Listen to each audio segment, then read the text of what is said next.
আসসালামু আলাইকুম দর্শক, কেমন আছেন? আশা করি সকলে ভালো এবং সুস্থ আছেন। বেশ মাস দুয়েক পরে হালকা বৃষ্টি হওয়াতে কৃষকের ফসলি জমি যেসব শুকিয়ে গিয়েছিল একটু সতেজ হবে বলে মনে করা হচ্ছে। বৃষ্টি শুরু হয়েছে দুপুর থেকে, টিপ টিপ করে বৃষ্টি পড়ছে। এতে করে কৃষকের ফসলের জমিতে যে সরিষা লাগানো আছে এই সরিষায় বেশ উপকার হবে। এবং আপনারা এখন দেখতে পাচ্ছেন এখানে বেগুন আছে, পালন শাক আছে, কুচু আছে, বিভিন্ন সবজি এখানে চাষ করা আছে। এসব সবজিতে এখন তো বর্ষার সিজন না, যেসব সেচ দিতে হয় পয়সা খরচ করে, সেই পয়সাটাও কিন্তু কৃষকের বেঁচে যাচ্ছে।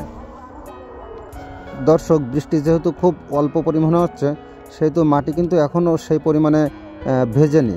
আর একটু বৃষ্টি চেপে আসলে মাটি ভিজে যেত এবং কৃষকের সবজি যেসব রোপণ করা আছে এতে কিন্তু বেশ কিছু উপকার হতো। তো এখনও বৃষ্টি টিপ টিপ করে পড়ছে, হয়তো বা রাত্রে আরও একটু বৃষ্টি জোরে যখন আসবে তখন কৃষকের এসব সবজি খেতে অনেক উপকার হবে বৃষ্টিটি। দর্শক, আমি আরও একটু ক্লোজ থেকে আপনাদের দেখানোর চেষ্টা করছি বেগুন খেতে। কত সুন্দর বেগুন গাছ হয়েছে। এই বেগুনগুলো কিন্তু মাকড়া বেগুন।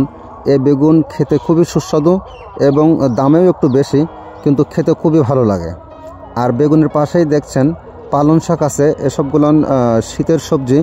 এই সবজিগুলো খুবই সুস্বাদু হয়, অন্তত যে সিজন আছে শীতের সিজনে এসব সবজিগুলো খুবই সুস্বাদু হয়ে থাকে।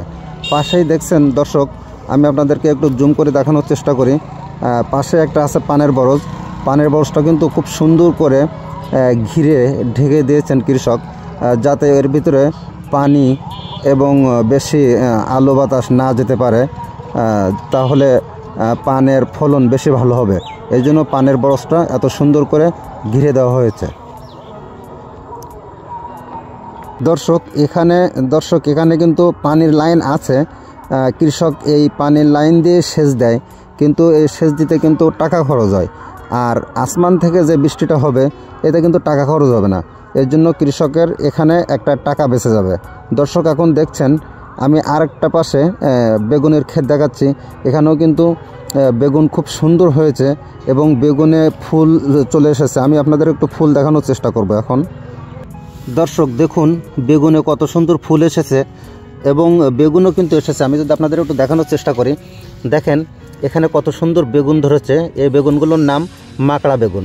এটা খুবই খেতে সুস্বাদু। দেখেন এখানে কিন্তু অনেক বেগুন চাষ করেছেন, প্রায় 1 বিঘার বেশি এই মালিকার বেগুন চাষ করেছেন। এখান থেকে কিন্তু তিনি প্রচুর লাভবান হবেন বলে আশা করা যাচ্ছে। দর্শক, কৃষি এবং কৃষক আমাদের প্রাণ। কৃষি বাঁচবে তো কৃষক বাঁচবে। এজন্য কৃষকের প্রতি আপনারা একটু ভালোবাসা দেখাবেন। সকলে ভালো থাকবেন, সুস্থ থাকবেন। আল্লাহ হাফেজ।